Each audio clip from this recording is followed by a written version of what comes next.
आपण आपल्या 31 व्हिडिओपर्यंत आलो आहोत. याच्यामध्ये आपण आता नेक्स्ट ट्रान्झॅक्शन चेक करू. एक्सपेन्सेस इन्कमचे ट्रान्झॅक्शन आपल्याला शिकायचे आहेत.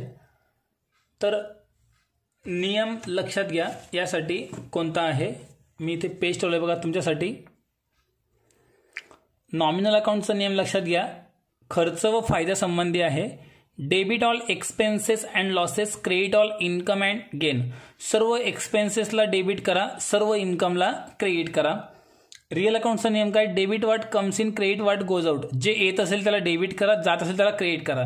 हे रिअल आणि नॉमिनल अकाउंटचे नियम तुम्हाला इथे कामात पडणार आहेत. ठीक आहे, आपण स्टार्ट करू. 33 नंबर ट्रान्झॅक्शन. काय म्हटलंय, सॅलरी पेड.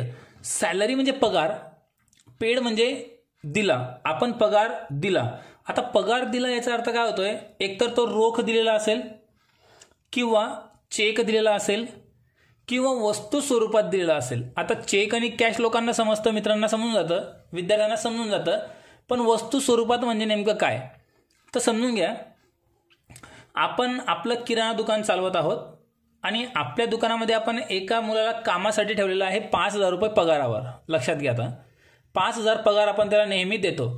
आता 5,000 पगार आपण जर त्याला देतो, तर मला सांगा, जर तो महिन्याभरामध्ये जर 5,000 रुपयांचा पूर्ण किराणा जर घेऊन चालला गेला, आपल्या दुकानामधून 5,000चा किराणा जर घेऊन चालला गेला, तर आपण त्याला वरतून पुन्हा 5,000 देणार का, तर नाही देणार. आपण त्याला पगार दिला गेला, तो पगार आपण त्याला रोख दिला का, माता नाही. त्याला आपण काय दिला, वस्तू स्वरूपात तो पगार दिलेला आहे. याला म्हणतात वस्तू स्वरूपात. ठीक आहे, पैसे दिले असतील तर कॅश म्हणा, चेक दिला असेल तर बँक म्हणा. ठीक आहे, पण खर्चाला नेहमी काय झालं पाहिजे, डेबिट झाला पाहिजे. इथे हा जर हे ट्रान्झॅक्शन पूर्ण होऊन गेलं असेल तर मग आपण त्या प्रकारे ट्रान्झॅक्शन सॉल्व्ह करा.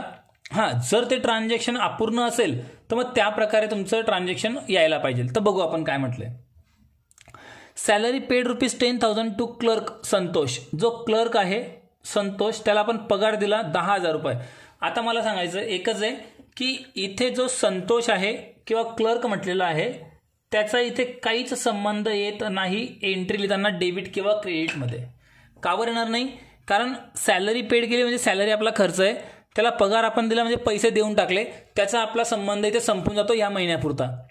तर संतोषचं नाव एंट्रीमध्ये घेण्याची काहीच आवश्यकता नाही. तुम्ही नॅरेशनमध्ये लिहू शकतात संतोषचं नाव, की त्याला संतोषला आपल्याकडे 4 लोक असतील तर आपण पगार नेमका कोणाला दिला हे समजण्यासाठी आपण संतोषचं नाव नॅरेशनमध्ये लिहू शकतो. पण तुम्ही एंट्रीमध्ये संतोषचं नाव लिहिता यायला नको, संतोषचं नाव एंट्रीमध्ये यायला नको.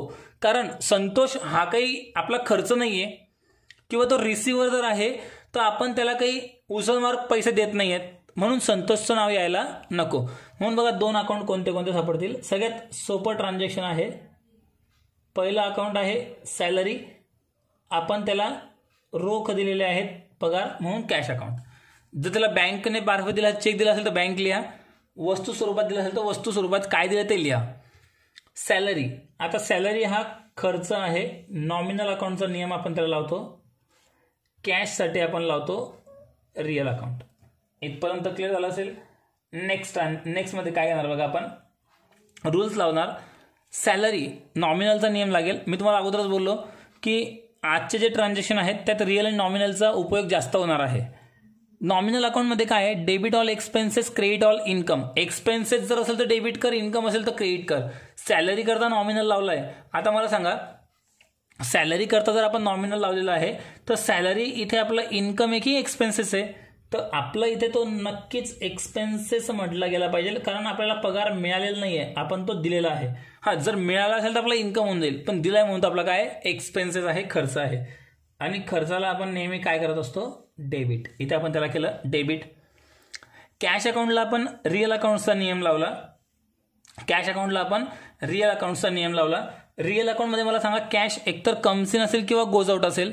ह्या ट्रान्झॅक्शनमध्ये आपण पगार दिला, पेड म्हटलंय, म्हणजे पैसे आले असतील की गेले असतील, पैसे आपल्याकडनं गेलेले असतील, म्हणून कॅशसाठी आपण म्हणणार गोज आउट. आणि गोज आउटला आपण काय करतो नेहमी, क्रेडिट. संपलं, लिहून टाका एंट्री. एंट्रीमध्ये अगोदर कोणती बाजू घेतो, डेबिट. डेबिट कोणाला करणार, सॅलरीला. मग इथं म्हटलं बघा आपण salary account debit to cash account. नॅरेशनमध्ये being salary paid. Being salary paid. ठीक आहे, सॅलरी आपण पेड केली. आता सॅलरी पेड केली, अमाऊंट होती 10,000. डेबिटची अमाऊंट डेबिट कॉलममध्ये 10,000, क्रेडिटची अमाऊंट क्रेडिट कॉलममध्ये लिहा 10,000. ट्रान्झॅक्शन संपलं. कळालंपर्यंत नेक्स्ट ट्रान्झॅक्शन घेऊ. ह्याच प्रकारचं ट्रान्झॅक्शन आहे. क्लिअर, ह्याच प्रकारचा आहे, फक्त खर्चाचा जो प्रकार आहे तो बदललेला आहे. काय बघा, रेंट पेड ₹3,000. आपण 3,000 रेंट पेड केलं. इथे सॅलरी दिली होती, इथे रेंट दिले होते. आता बघा, इथे ज्याला दिली त्याचं नाव दिलेलं होतं. बघा इथं आपण नाव लिहायचं राहिलं, पेड टू संतोष, हे आपण इथे लिहू शकतो. ठीक आहे, तर इथे आपण सॅलरी व्यक्तीलाच दिली, रेंट पण कोणत्या ना कोणत्या व्यक्तीलाच आपण दिलं असेल. जो कोणी आपला बिझनेसचा दुकानाचा मालक असेल त्याला आपण रेंट देतो, पण व्यक्ती आहे, मग व्यक्तीचं नाव असणं गरजेचं नाही. कारण इथे आपण भाडं दिलेलं आहे, म्हणजे पहिलं अकाउंट येईल रेंट, आणि ते आपण कसं दिलं आहे, रोख दिलेलं आहे. तुम्ही म्हणाल सर रोख दिलं हे कुठे म्हटलेलं आहे, कारण मग चेक दिलं हे पण तो कुठे म्हटलेलं नाही आहे, बाकी हे पण तो कुठे म्हटलेलं नाही आहे. पेड म्हटलेलं म्हणजे देऊन टाकलेलं आहे, कसं दिलं हे सांगितलेलं नाही आहे, तर आपण गृहीत धरतो की ते रोखच दिलेलं आहे. ठीक आहे, तर रेंट एक तर मिळालं असेल किंवा दिलं असेल. जर मिळालं असेल तर आपलं इन्कम आहे, दिलं असेल तर आपलं एक्सपेन्सेस आहे. आता ते इन्कम असू दे किंवा एक्सपेन्सेस, नियम कोणता लागेल, नॉमिनलचाच लागेल. म्हणून मी नॉमिनल लिहून घेतलं. कॅशसाठी रिअल अकाउंट. आता रेंट अकाउंटला आपण नॉमिनल अकाउंटचा नियम लावला. आता नॉमिनलमध्ये बघा ते एक्सपेन्सेसचं काय इन्कम आहे, कशावरनं समजेल, ह्या पेडवरनं समजेल. पेड म्हणजे काय, दिलं. आपण रेंट दिलेलं आहे म्हणजे आपलं काय तेवढा एक्सपेन्सेस आहे. मग इथं आपण त्याला म्हणणार एक्सपेन्सेस, आणि एक्सपेन्सेसला आपण नेहमी काय करतो, डेबिट. एक्सपेन्सेसला आपण नेहमी काय करतो, डेबिट. क्लिअर आहे. आता कॅश अकाउंट. कॅश अकाउंटसाठी रिअल अकाउंटचा नियम काय, debit what comes in, credit what goes out. आलं असेल तर डेबिट कर, गेलं असेल तर क्रेडिट कर. इथं कॅश आली का गेली, आपल्याकडनं गेलेली आहे, म्हणून कशावरून समजतं, पेडवरनं समजतं. रेंट पेड केलं म्हणजे नेमकंच कॅश आपण दिलेली आहे, म्हणून कॅश आपल्याकडनं गेली असं आपण गृहीत धरणार. कॅश आपल्याकडून गेली आणि जे गेलं त्याला क्रेडिट कर, इथे क्रेडिट म्हटलं. आता एंट्री करणार. एंट्री करताना अगोदर डेबिट बाजू नोंद करा. रेंट एक्सपेन्सेस आहे, एक्सपेन्सेसला नेहमी डेबिट कर. Rent account debit 3,000 to cash account 3,000. नॅरेशनमध्ये बिंग रेंट पेड. संपली एंट्री. इतकी सिंपल एंट्री. एक्सपेन्सेसची एंट्री सगळ्यात सोपी. एक्सपेन्सेसला डेबिट करा, आणि ज्या थ्रू आपण दिलेलं असेल, रोख पैसे दिले असतील तर कॅशला क्रेडिट करा, बँकेमार्फत दिलं तर बँकेला क्रेडिट करा. एंट्री संपून जाते. नेक्स्ट ट्रान्झॅक्शन त्याच प्रकारचे आहे. क्लिअर करू.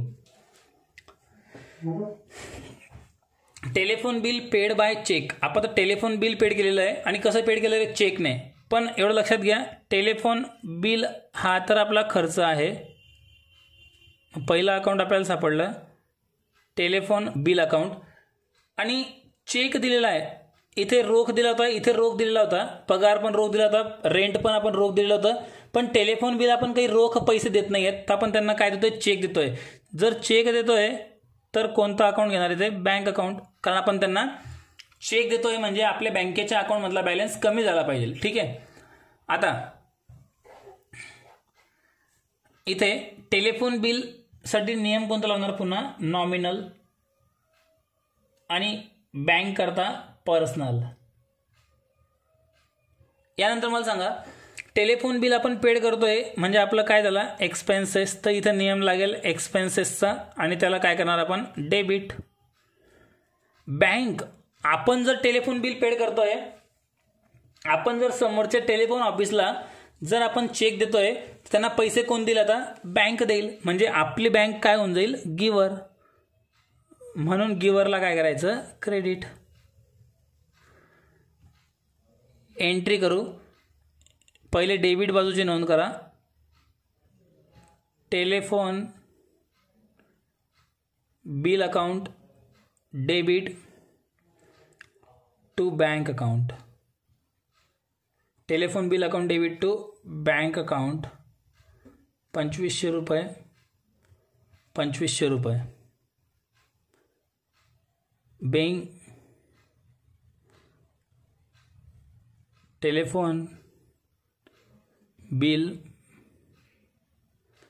पेड बाय चेक, ट्रान्झॅक्शनची एंट्री पूर्ण संपली. कोणाला काही डाऊट असेल तर कधी पण मला तुम्ही ग्रुपवर विचारून घ्या. ही एंट्री कंप्लीट झाली. नेक्स्ट एंट्री आपण बघणार आहोत. काय म्हटलंय बघा, पेड फॉर स्टेशनरी. स्टेशनरी म्हणजे काय, जे आपल्याला साहित्य, शिक्षण साहित्य लागतंय, म्हणजे पट्टी, पेन्सिल, शॉर्पनर, खोडरबर, स्टॅपलर, पंचिंग मशीन असेल, वह्या असतील, पुस्तक असतील, या सगळ्यांना आपण स्टेशनरी म्हणतो. हे आपल्यासाठी झालं. तर हे बिझनेसमध्ये पण लागतं, लक्षात घ्या. हे बिझनेससाठी पण लागतं. काय काय लागतं बिझनेसमध्ये महत्त्वाचं बघा, स्टॅपलर लागतं, पट्टी, पेन्सिल, शॉर्पनर, खोडरबर, पेन हे लागतं. त्यानंतर पेपर पिन लागते. या प्रकारची स्टेशनरी लागते. तर जे बी काही आणलं असेल त्या सगळ्यांना स्टेशनरी म्हणतात. असं होत नाही पेन आणलं म्हणून पेनला डेबिट केलं, पेन्सिल आणली म्हणून परत वेगळी एंट्री, किंवा मग खोडरबर आणलं की इरेजर आणलं की वेगळी एंट्री, असं होत नाही. स्टेशनरी एक सोबत जी येईल त्या एक सोबतची एंट्री आपल्याला करायची असते. ठीक आहे. तर आपण स्टेशनरी खरेदी केलेली आहे. पेड फॉर, पेड म्हणजे दिलेलं आहे, म्हणजे इथे आपण स्टेशनरी खरेदी केलेली आहे. तर आपला जो खर्च आहे एवढं फायनल, म्हणजे स्टेशनरी अकाउंट पहिलं अकाउंट आपल्याला सापडलं. खर्च आपण ते नंतर बघून घेऊ, समजून घ्या. पेड म्हटलं मग खर्च आपण म्हणतोय. By, paid for stationery by. कसं पेड केलं आपण, डेबिट कार्ड. डेबिट कार्ड म्हणजे काय रे, डेबिट कार्ड म्हणजे आपलं एटीएम. बघा मी कंसात लिहून पण दिलंय एटीएम. एटीएम सगळ्यांना समजतं. बरेचसे विद्यार्थी एटीएमचा फुल फॉर्म एनी टाईम मनी असं म्हणतात. त्याचा एनी टाईम मनी असा फुल फॉर्म होत नाही. त्याचा अर्थ होतो ॲटोमेटेड टेलर मशीन. ते एटीएमचं मशीन जे आहे ते ॲटोमॅटिक पैसे काउंट करतो म्हणून त्याला ॲटोमॅटिक टेलर मशीन म्हणतात. त्याला एनी टाईम मनी म्हणत नाही. ठीक आहे. तर डेबिट कार्ड सगळ्यांना समजतं. डेबिट कशाला म्हणतात, एटीएमला म्हणतात. डेबिट कार्ड बहुतेकांना समजत नाही म्हणून मी इथे मुद्दा म्हणून एटीएम लिहून दिलं. तर एटीएम म्हणू द्या किंवा डेबिट कार्ड म्हणू द्या. आता मला सांगा, एटीएम कार्डने आपण पेमेंट केलेलं आहे, तर रोख पैसे देण्याची गरज पडली का, नाही. तर पैसे कुठून पेड होतील, आपल्या बँकेच्या अकाउंटमधून. आणि बँकेचं नाव पण देऊन टाकलं आहे बघा, SBI. आता जर बँकेचं नाव जर दिलेलं आहे, बघा मागच्या ट्रान्झॅक्शनला फक्त चेक म्हटलं होतं तर आपण बँक म्हटलं. इथे SBI बँक नाव दिलंय की नाही बँकेचं, तर मग आपण इथे बँकेचं नाव पण लिहिलं पाहिजे. मग आपण इथे बँकेचं नाव सुद्धा घ्यायचं आहे. बँकेच्या नावाचा उच्चार आला पाहिजे जर बँकेचं अकाउंट नावाचं नाव दिलं असेल तर. ठीक आहे. Stationery account. स्टेशनरी अकाउंट हे नॉमिनल अकाउंटमध्ये कन्सिडर होऊन जाईल. आणि SBI अकाउंट हे पर्सनल अकाउंट आहे. आता स्टेशनरी म्हटलं म्हणजे आपण खरेदी केलेली आहे, तर आपला काय होऊन जाईल, एक्सपेन्सेस होऊन जाईल. आणि एक्सपेन्सेसला नेहमी काय करतो, डेबिट. आपण स्टेशनरी खरेदी केली आहे आणि एटीएम मार्फत पेमेंट करून टाकलेलं आहे. म्हणजे काय असतं, आपण स्टेशनरी खरेदी केली आणि समजा एटीएम कार्ड आपण स्वाईप केलं, तर त्याच क्षणाला आपल्या बँकेच्या अकाउंटमधून पैसे कमी होऊन जातील. म्हणजे आपली बँक पैसे देऊन टाकेल. आपली बँक कोण बनून जाईल, गिव्हर. आणि गिव्हरला नेहमी काय करतो, क्रेडिट. क्लिअर झालं. आता एंट्री करू. एंट्री करताना दोन अकाउंट येतील, स्टेशनरी अकाउंट आणि SBI बँक अकाउंट. डेबिट कोणाला करणार, स्टेशनरी अकाउंटला. मग इथं घेऊ आपण stationery account debit 7,000 to SBI bank account 7,000. Narration लिहू आपण, being stationery purchase by ATM. आपण ATM मार्फत ते स्टेशनरी खरेदी केली. हे चारही ट्रान्झॅक्शन संपले. नेक्स्ट ट्रान्झॅक्शन बघू आपण.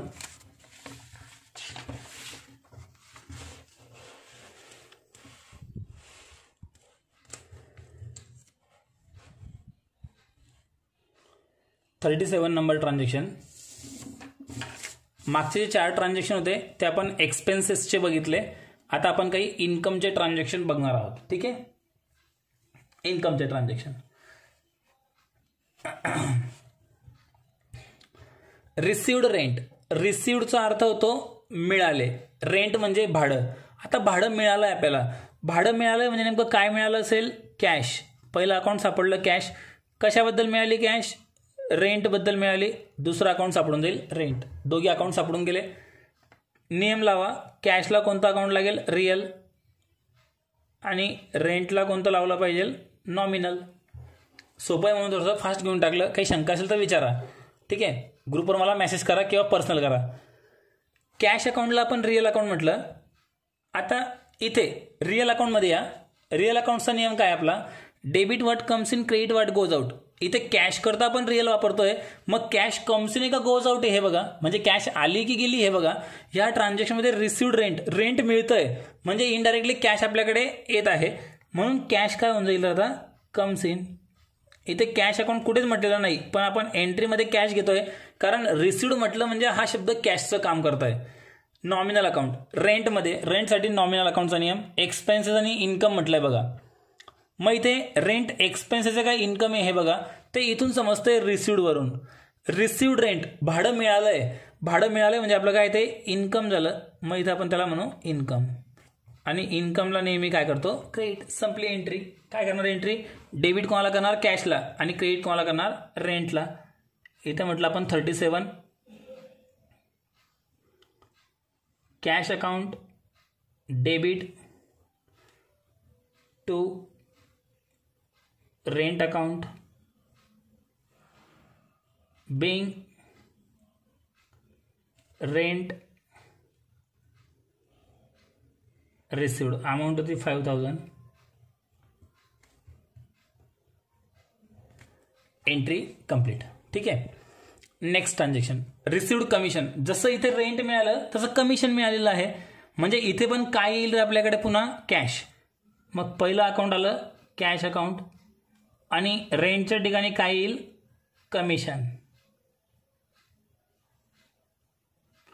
आता कॅशसाठी रिअल अकाउंटचा नियम आणि कमिशनसाठी नॉमिनल अकाउंटचा नियम. कमिशन मिळालेलं आहे. कमिशन मिळालं म्हणजे कॅश येईल की जाईल? येईल. म्हणून इथे आपण म्हणू कम्स इन डेबिट. कमिशन मिळालेलं आहे. रिसिव्ड काम करते बघा. कमिशन इन्कम आहे की एक्सपेन्सेस आहे समजण्यासाठी. रिसिव्ड म्हणजे मिळालेलं आहे. मिळालंय म्हणजे आपलं काय तेवढं इन्कम आहे. इथं इन्कम म्हणून त्याला काय करू? क्रेडिट. हे पण आपलं बेसिक संपलं. आता एंट्री करू. एंट्री करताना अगोदर डेबिट बाजूची आपण नोंद करतो. मग डेबिट कोणाला करतोय? कॅश अकाउंटला. Cash account debit to commission account. Cash account debit to commission account 3000. इथे पण घेतले आपण 3000. ही पण एंट्री संपली. नॅरेशन लिहून टाकू. Being commission received. ठीक आहे, next transaction 39 number. Interest received from bank. बँकेकडनं आपल्याला व्याज मिळालं. परत लक्षात घ्या, बँक कधी पण पैसे व्याजाचे आपल्या अकाउंटलाच जमा करेल, आपल्याला रोख देणार नाही, आपल्या अकाउंटलाच जमा करेल. मग आता काय होईल बघा. बँक कधी पण आपल्याला व्याज रोख देणार नाही. इंटरेस्टचा अर्थ होतो व्याज. बँक आपल्याला व्याज देते तर बँक आपल्याला ते रोख देणार नाही, तर आपल्या बँकेच्याच अकाउंटमध्ये काय जमा करून करेल? जमा करून घेईल.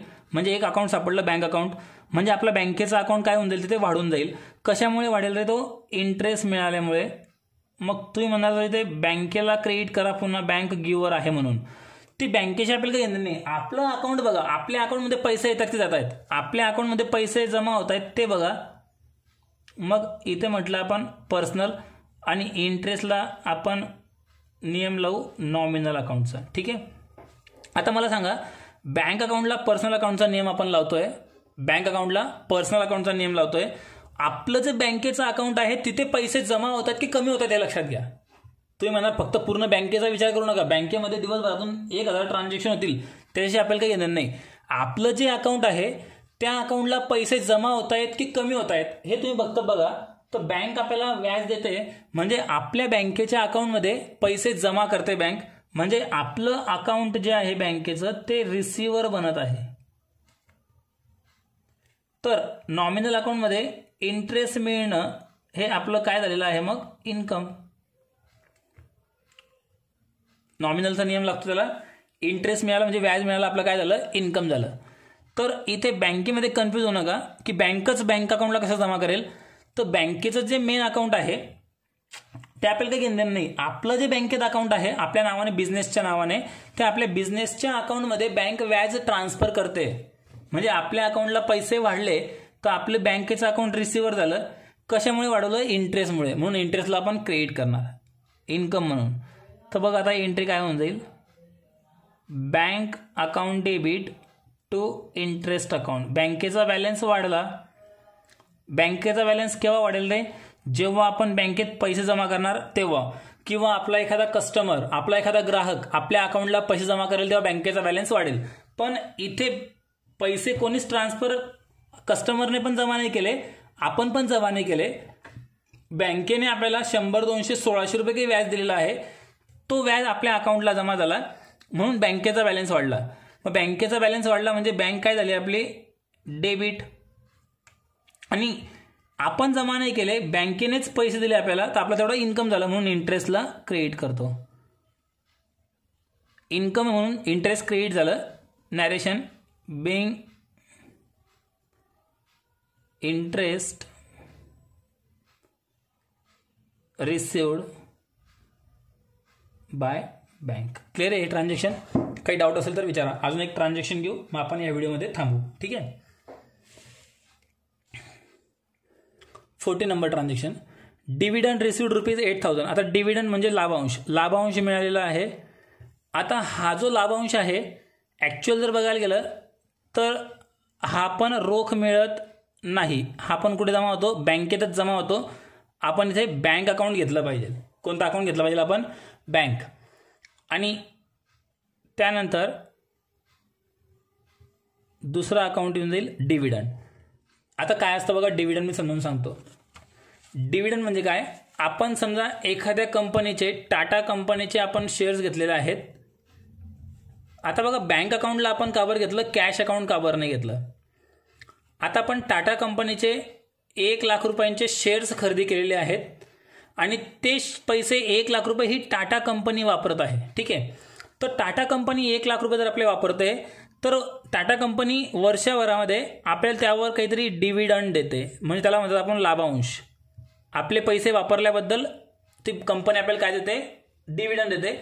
ते पण केव्हा देईल, जेव्हा त्यांना प्रॉफिट झाला असेल तेव्हाच देईल. हे अगोदर तुम्ही लक्षात घ्या. मग आता मला सांगा, टाटा कंपनीमध्ये फक्त आपण एकटे आहोत का पैसे गुंतवणारे, शेअर्स खरेदी करणारे? करोडो व्यक्ती आहेत की ज्यांनी टाटा कंपनीमध्ये पैसे गुंतवलेले आहेत. मग टाटा कंपनी प्रत्येक गुंतवणूकदाराला, प्रत्येक शेअर होल्डरला डिव्हिडंड देणार आहे. तर टाटा कंपनी प्रत्येकाच्या घरी जाईल का पैसे द्यायला? नाही जाणार. मग टाटा कंपनी काय करेल, त्यांच्याकडे जे आपला अकाउंट नंबर जमा आहे त्या आपल्या बँकेच्या अकाउंटला ते पैसे काय करतील, ट्रान्सफर करतील. म्हणून मी सांगितलं की टाटा कंपनी किंवा डिव्हिडंड जे मिळेल ते आपल्या बँकेच्या अकाउंटला जमा होईल, रोख पैसे आपल्याला मिळणार नाहीत. म्हणून मी इथे घेतलं बँक अकाउंट. ठीक आहे. तर बँक अकाउंट हे कोणतं अकाउंट लागेल, पर्सनल अकाउंट. आणि डिव्हिडंड हे नॉमिनल अकाउंट. आता पर्सनल अकाउंटमध्ये आपली बँक पैसे घेणार आहे, तर आपली बँक काय होऊन जाईल, रिसिव्हर. आणि रिसिव्हरला नेहमी काय करतो, डेबिट. तर डिव्हिडंड मिळणं हे आपलं काय आहे, इन्कम आहे. आणि इन्कमला काय करतो, क्रेडिट. ठीक आहे. आता याची आपण ॲक्च्युअल एंट्री करणार. पैसे बँकेत जमा झाले, बँक रिसिव्हर आहे, बँकेला डेबिट कर. कशाबद्दल मिळाले, डिव्हिडंडबद्दल. तर डिव्हिडंडला क्रेडिट कर. नॅरेशनमध्ये आपण लिहू, बिंग डिव्हिडंड रिसिव्ड